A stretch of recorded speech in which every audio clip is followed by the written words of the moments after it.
Tonight, Mike Nesbitt on both health reform and that desperate need to help special needs children and their families. In the department, there are potentially frosty conversations about the speed at which we are transforming and making things better. Why frosty? His pitch to the party and voters. Wrapping yourself in the Union flag and singing God Save the King doesn't cut it anymore. And Sinn Féin's paedophile press officer controversy. She is elected as First Minister, and I don't think that this should be used as a stick to beat her with in that role. That interview coming up very soon, plus analysis from Dublin, where almost everyone is predicting that the big budget giveaway is paving the way for an election next month.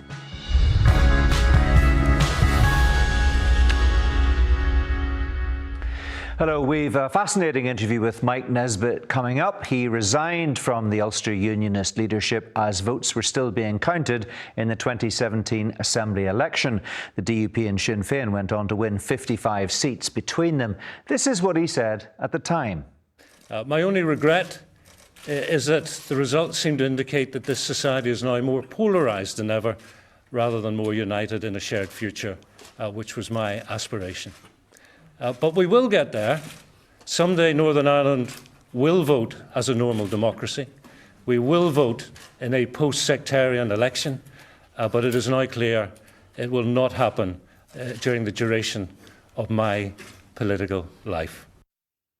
That was then, and this is now. So I began by asking Mr Nesbitt if he thinks Northern Ireland remains as sectarian as he believed it to be back then. Has he changed his mind 7 years on? No, I haven't. I doubt if that kind of post-sectarian election is going to happen in my political life. But now I'm asking myself, how long is that political life going to last? Because when devolution was restored in February, I was very happy on the back benches, effectively cruising towards retirement as our economy spokesperson and representing us on the policing board. And I felt that May 2027 would be it. Now, as Harold Macmillan once said, events, dear boy, events have come along, so I have to rethink all of that. But it was pretty bleak. The picture that you painted 7 years ago wasn't a particularly positive one. If you're saying nothing really has changed and you don't foresee an end to sectarian voting in Northern Ireland, that's not a great place to be, is it? Well, what I'm hoping to do is to give a slightly different proposition, which is that, you know, if you want to know what our constitutional position is, look at the title of the party. It's the Ulster Unionist Party. But wrapping yourself in the Union flag and singing God Save the King doesn't cut it anymore in terms of the traditional unionist voter base is no longer a majority. It's not enough to just look to them for your future. So we have to make a broader appeal. And the appeal I want to make is that we are a more relaxed, a more confident, a more inclusive unionist party. And a party of policies rather than just a party of our stance on the Constitution. And my policy is about a prosperity agenda, because I think if you maximise the number of people who feel financially secure, are seeing their children or grandchildren well educated, have access to world-class public services, particularly health, obviously, have a standard of living and a quality of life that they really cherish, who on earth is going to vote for and risk voting for constitutional change and all that, what that might entail? It's really interesting hearing you saying that now, because I remember you saying things like this 12 years ago, and I remember Peter Robinson, the leader of the DUP, saying similar things at that time as well. But it seems that, for whatever reason, political unionism isn't listening. Well, I think some parts of political unionism are listening, but I'm fascinated by political unionism because a lot of people talk about not just more cooperation amongst the parties, but of actual unionist unity. And it strikes me we already have that, in that every unionist party and every elected rep and every voter wants Northern Ireland to stay part of the United Kingdom. Where we differ is in terms of the vision and the strategy for achieving that, and I've given you an idea of what my strategy is. You are progressive in the same vein as your predecessor, Doug Beattie, but he seems to have been pushed out by some of the more conservative or traditional elements of the Ulster Unionist Party. The result of that is those people still have a progressive leader in charge. How is that going to work? Well, I'm not going to wash dirty linen in public. You'll recognise that from my last time in the leadership. But I don't really recognise the characteristic there of the right wing of the party. I don't think there is a right wing in the party. Now, clearly, something... I thought it was a broad church. Yeah, something went very badly wrong in terms of Doug's leadership to force him to resign, and I very much regret that came about. But was the problem with Doug, or was the problem with the people who were overseeing his leadership and ultimately drove him out? Yeah, but I don't think it was some sort of like right-wing conspiracy. So you're not worried about right-wing elements, conservative, traditional elements within the Ulster Unionist Party? No, I'm not. And, you know, I got a good support base from Fermanagh, South Tyrone back in 2012 when I first went for the leadership. I think that support base is still there. And, you know, if you were going to say that is different from my vision, that is more rural, that is west of the Ban, that is maybe more traditional, they're behind me, so I've no particular concerns. No. So if it wasn't an ideological clash that led to the end of the political leadership of Doug Beattie, it was a personality clash? Well, you can assume that, but as I say, I'm not going to wash dirty linen in public. OK, so his leadership is gone. He remains loyal to you. You have now taken up the baton of leadership for the second time, but it is the case, I think you referred to this in your speech last Saturday, unionism is effectively divided between progressive and traditional camps, and we have three parties within unionism vying for those unionist votes. Does that hold unionism below the waterline every time there's an election, because unionists end up fighting among themselves? I think what unionism needs to do is decide on that vision and that strategy for maintaining Northern Ireland's place in the United Kingdom. And, you know, if I look back on the last 21 years of the DUP as the lead party of unionism, I see a succession of strategic errors. In fact, I'd go further back than that. I'd go to 1998 and the fact they didn't support the Belfast Good Friday Agreement. There was then what they did at St Andrews, which particularly changed how First Ministers are elected, and therefore we have a Sinn Féin First Minister. There's the decision that we will lower the number of MLAs from 108 to 90. 16 of the 18 who lost their seats were unionists. Could you imagine the Assembly today with 16 more unionists? Apart from anything else, we would have a unionist First Minister. And so it goes. So I think the reason that we are infighting is that we have very different ideological positions in terms of the vision and strategy for maintaining Northern Ireland's place in the United Kingdom. One last question before we move on. You will be familiar with the old adage that all political careers end in failure. Why would you set out to prove that? Not once, but twice. Well, I'm not out to prove it twice. I'm out to disprove it once. And do you think you will do that? It's my intention. OK. We'll come back and we'll talk about that in another couple of years, and we'll see what the verdict is. I want to move on to health, and we'll discuss your plans for transformation in a moment. But safeguarding children is one of your department's responsibilities. How concerned are you that two now former Sinn Féin press officers provided references to the British Heart Foundation for their former colleague Michael McMonigal, who has now pleaded guilty to a series of sex offences against children? I am deeply concerned about that, Mark. And what it reminded me of was something that happened 25 years or so ago when I was a broadcast journalist, and we made a documentary about a man who had served time for child sex offences and then had come out and got a job as a supervisor of a residential activity centre, I think it was in the Mournes, where he was in charge of children who were staying over for weekends. And the point was that the employers had not been told of his record.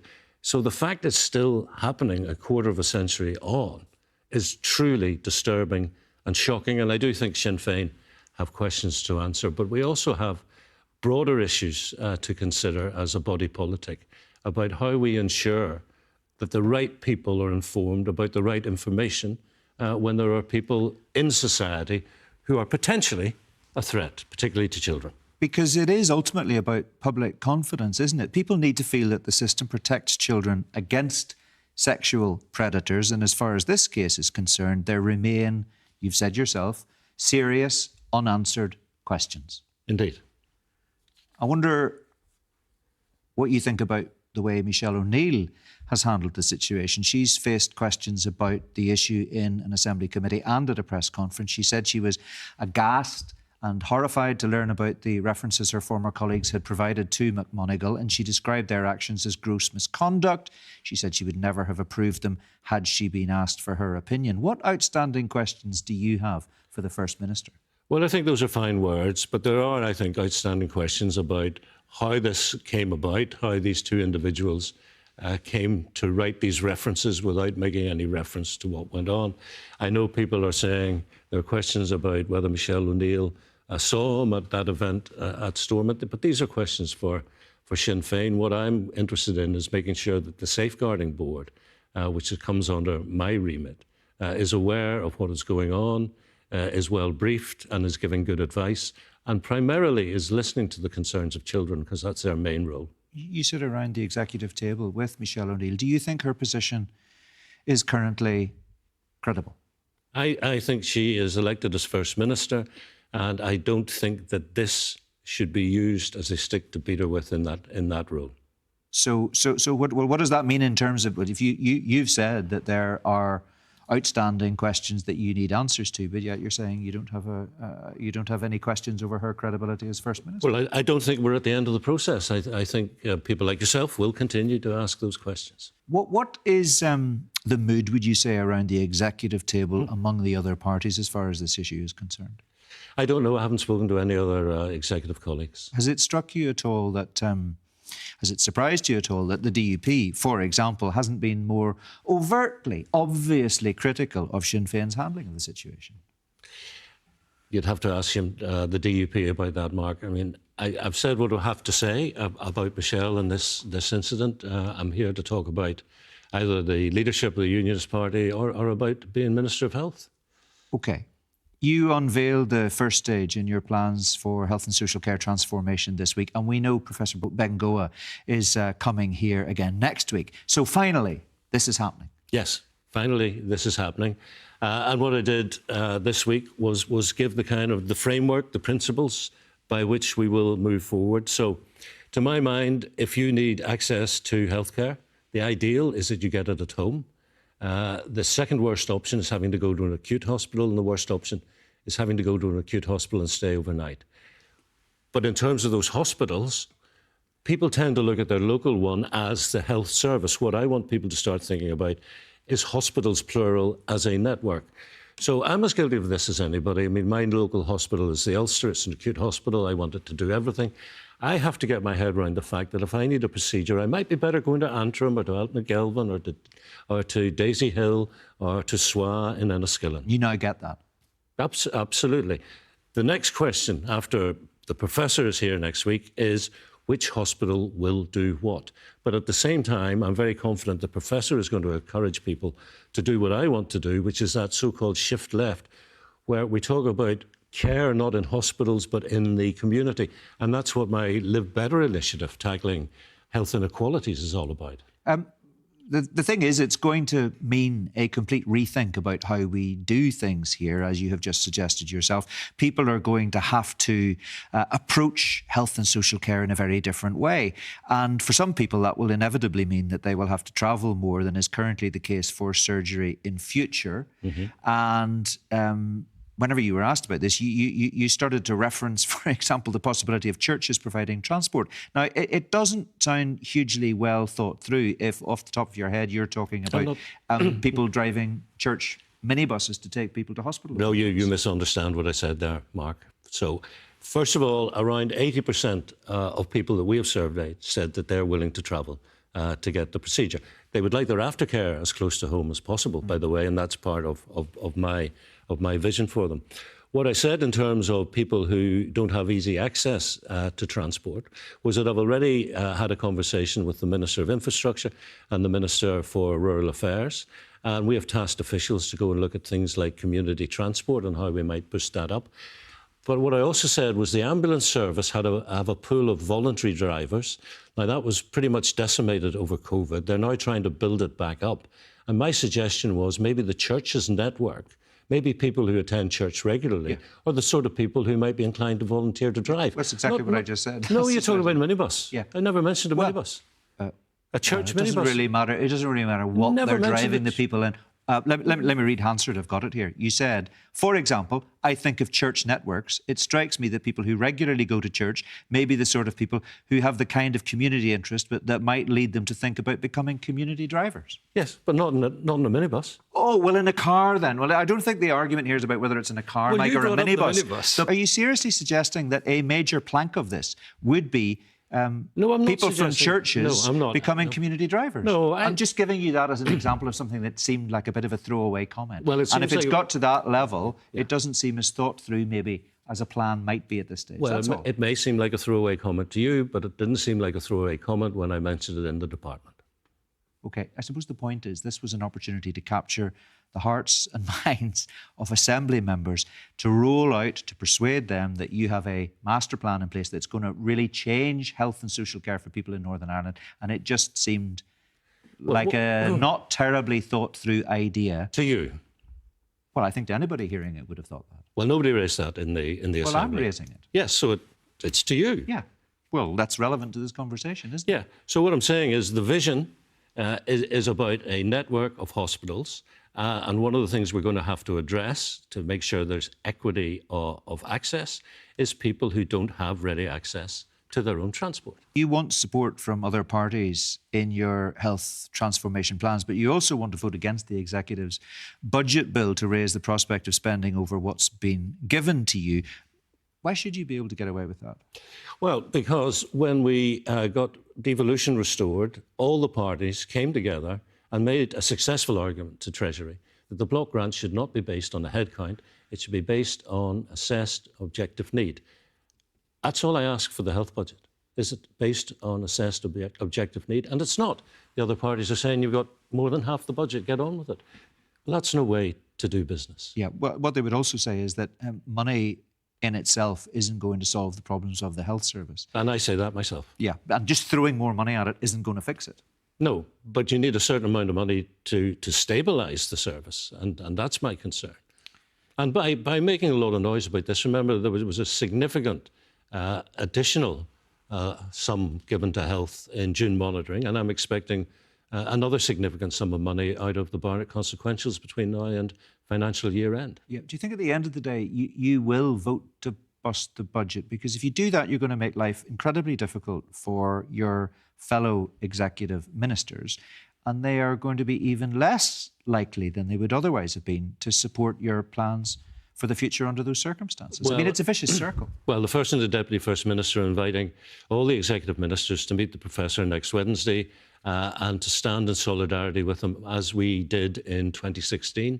And I think that is much more important than having technical debates about the budget. Can I just ask you, finally, on this issue, are you confident that MLAs at Stormont now get it, understand what needs to happen to reform health and social care in Northern Ireland, and that individual MLAs who are thinking about votes at the next Assembly election will be persuadable not to object to the kind of changes that may be inevitable as part of this process? I think some are in that space and some need to be encouraged. How do you encourage into them that to space. away from parish pump? Because if you can't encourage them away from parish pump, this isn't going to work. Yeah, well, the first thing I'm trying to encourage them to do is just acknowledge that there is a tension between clinical advice and between what the community might want for their local health and social care facility. So, for example, the Northern Trust is consulting about moving emergency general surgery from the Causeway down to Antrim Area Hospital.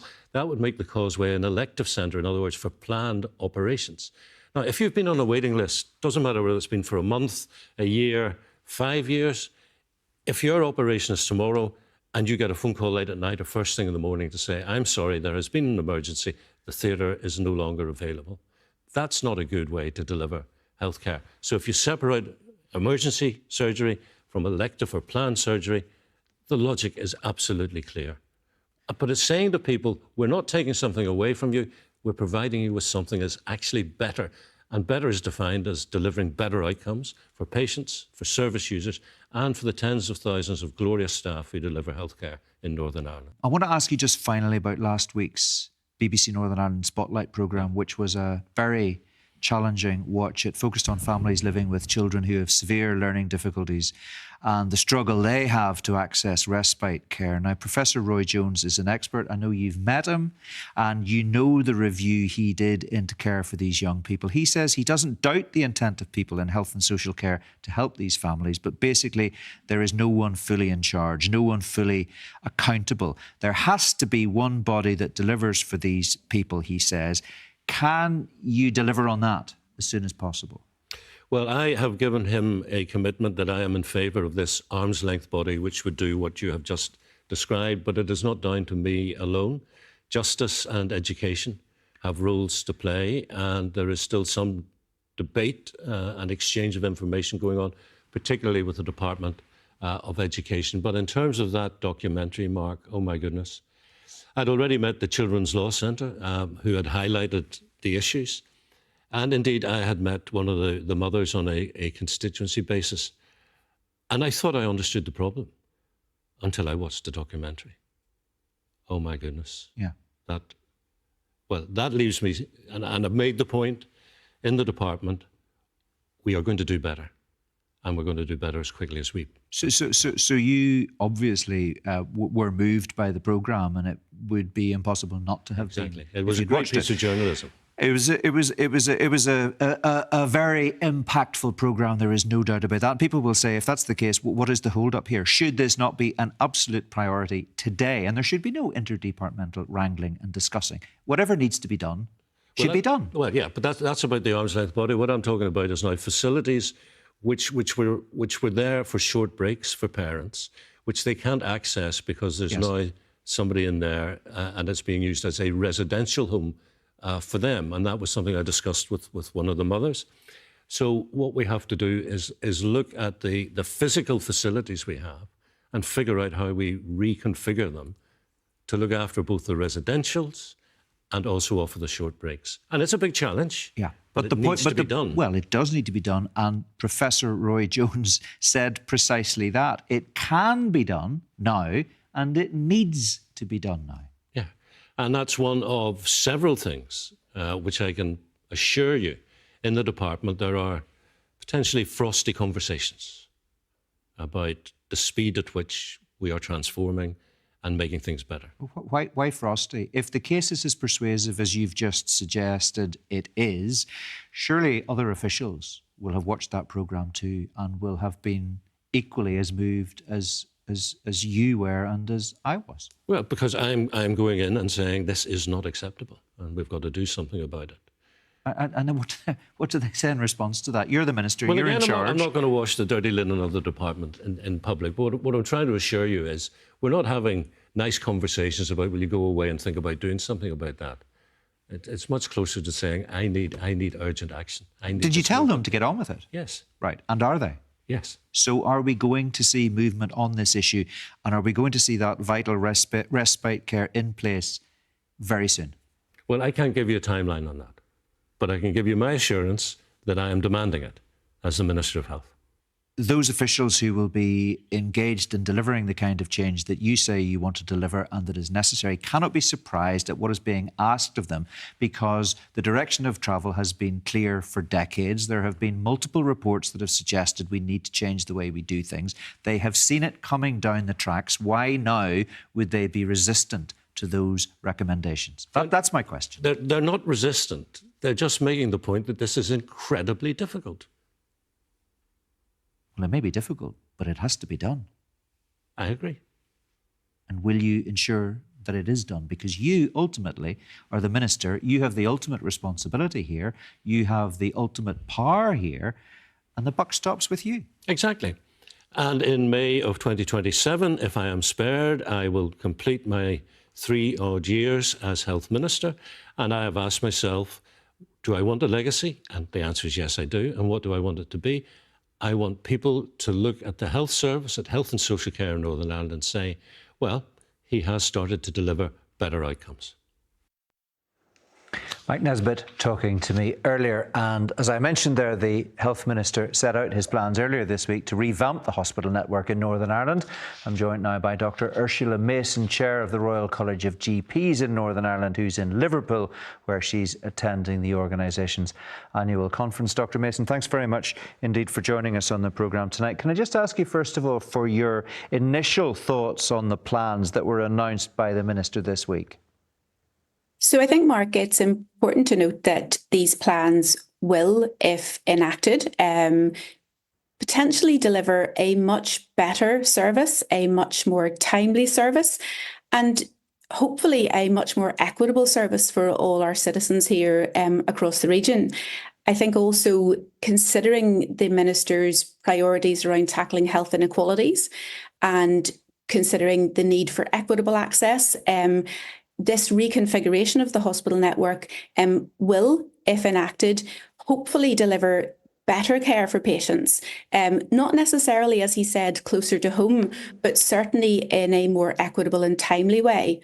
What I would say, however, and listening to his interview with you just now, and also his, I suppose, setting out that need for world-class public services and considering the fact that, you know, in terms of this need to deliver care at home, if possible, in an acute hospital when necessary and only overnight when necessary.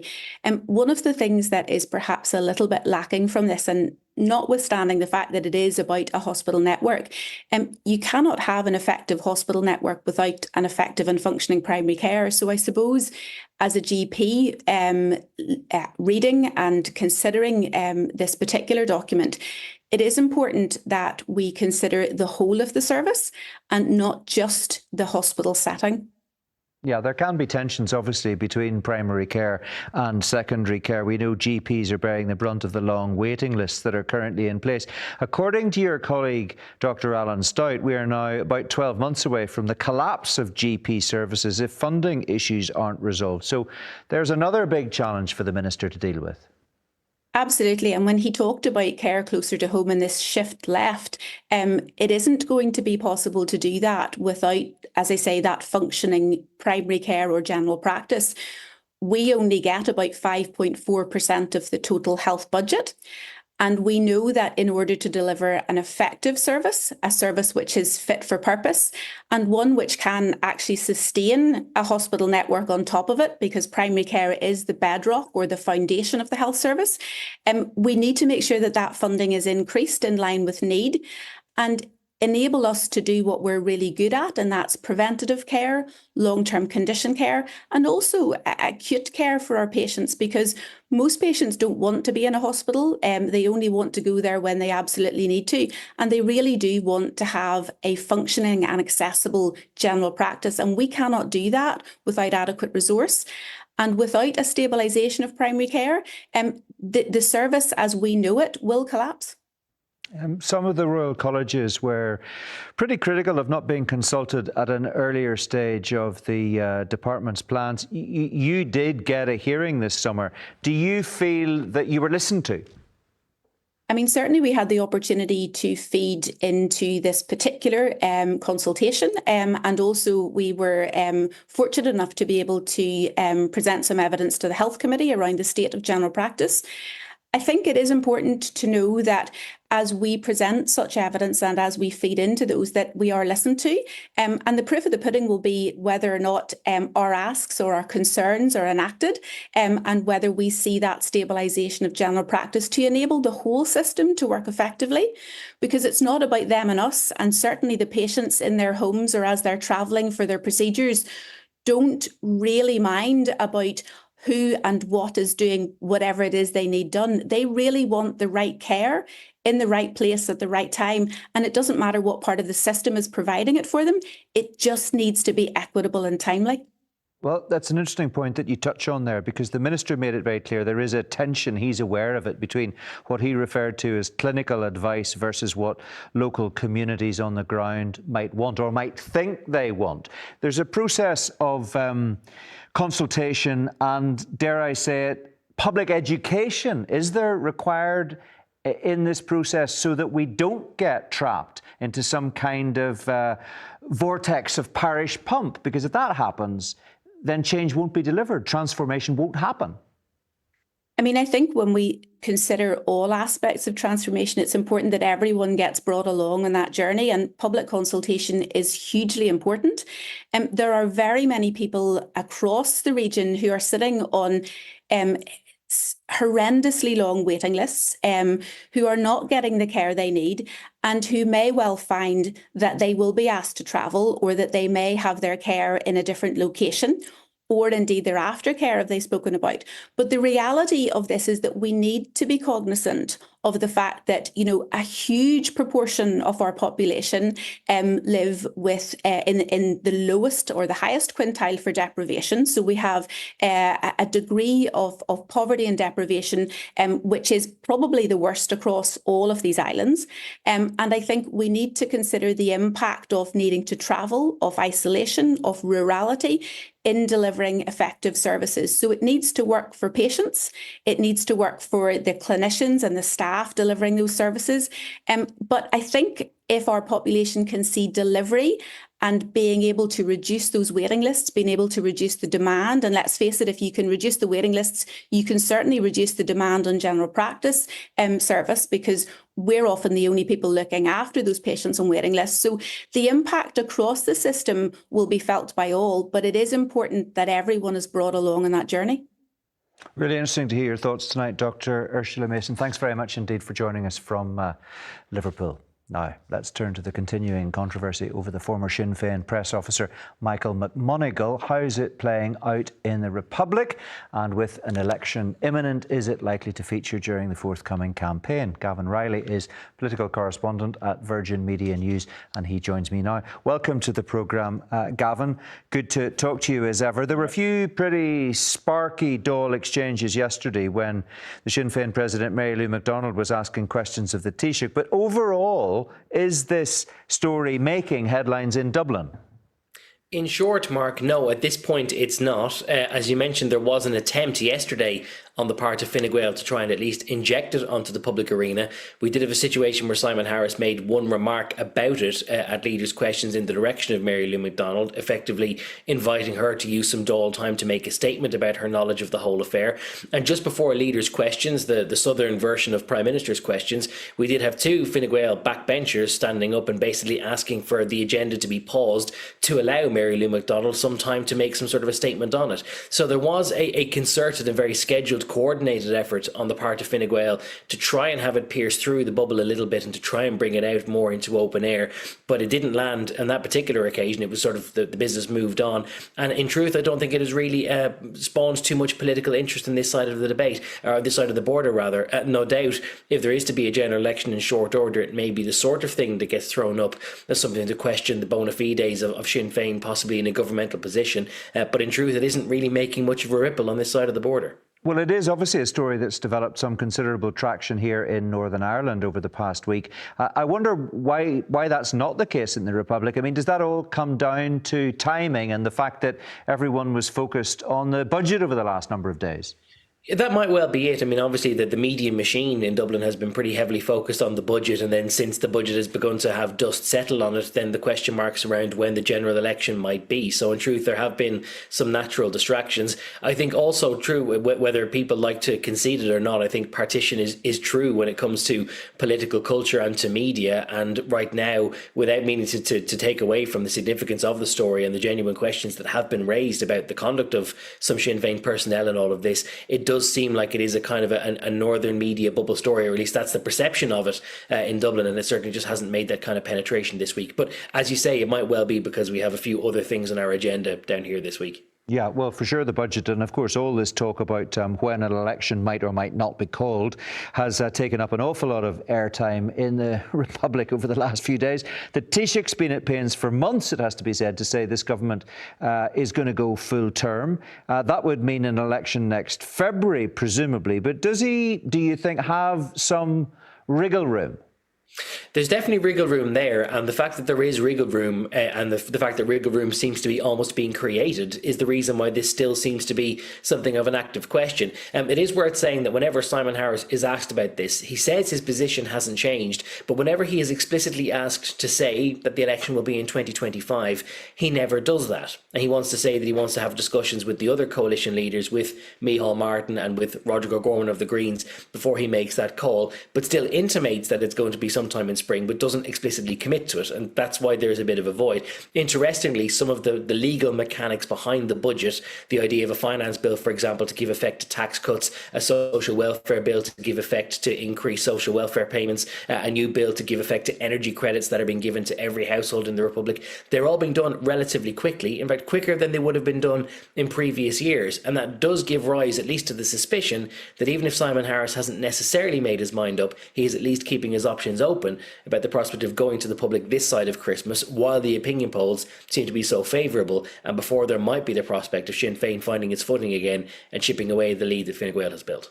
Yeah, interesting that the Taoiseach Micheál Martin was making a speech at a business dinner in Dublin tonight. He certainly doesn't seem to be a fan of an early election or all the speculation about the possibility of that happening. There have been no discussions about finishing our mandate early, he said tonight.